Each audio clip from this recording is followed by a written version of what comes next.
Halos araw-araw pinapakain ni Ryan si Bruce, kaya lumaki ng lumaki ang bayawak. Bakit mo naisipan na itawag ulit sa Born to be Wild yan? Naawa na rin po kasi ko. Masyado na siyang tumatawa. Baka sa susunod, mamatay na lang. Lumalabas po yan, Dok, pagka pinaksan niyo. Ah, lumalabas? Opo, sana Sige, siya tawagin mo. Bruce! Bruce! Taba, oh. Bruce! Para hindi masaktan si Bruce, naglagay kami ng pain para lumabas ang bayawak. Wag natin i-force si Bruce lumabas, kundi magbibigay ng pagkain si Ryan para palabasin si Bruce. Ilang saglit pa,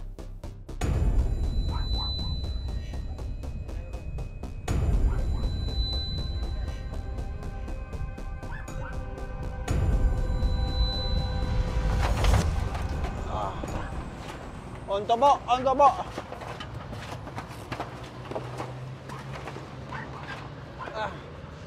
Look at this, ha? Hindi siya naagat pero gusto niya lang tumakas. Buti na nahawakan ko. kapag patuloy sa pagtaba si Bruce, maaari siyang magkasakit tulad ng gout or magkaroon ng sakit sa atay. Kung mapapabayaan, pwedeng maapektuhan ang kanyang bato at atay na siyang ikamamatay ni Bruce. Kailangan dalhin sa isang pasilidad si Bruce para masuri at malaman kung posible pa itong ma-release sa wild.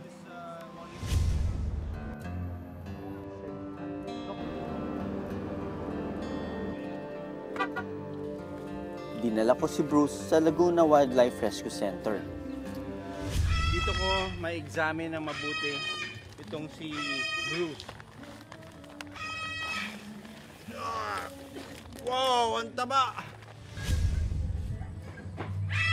Ayan o, yan yung behavior nila pag threatened sila.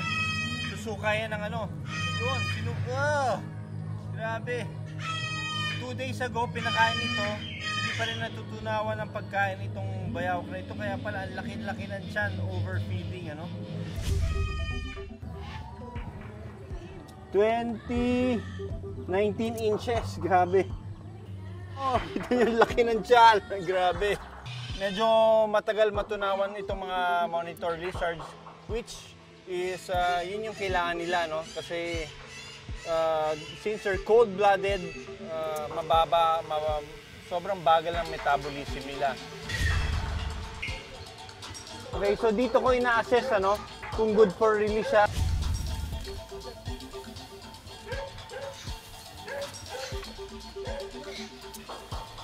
Side yung kanyang tiyan sa lupa. Hirap sa paglalakad si Bruce. Dala na rin ang kanyang mabigat na timbang. Mabagal ito kumpara sa bayawak sa wild.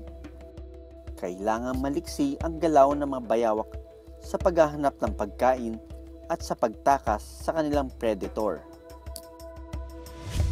Sa kaso ni Bruce, kailangan niyang magbawas ng timbang bago siya ibalik sa wild.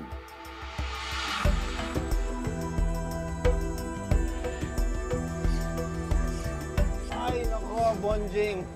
Kailangan mo pa mag-ensayo para lumitang konti yung tiyan mo. Pag tumatakbo siya, yung tiyan niya sumasayad sa lupa. And yung strides niya, medyo mabagal. So, itong assessment na ito made me more confident na huwag na muna siyang pakawalan, kundi i-exercise muna siya. Yung willingness niya para lumayo sa tao ay nandyan.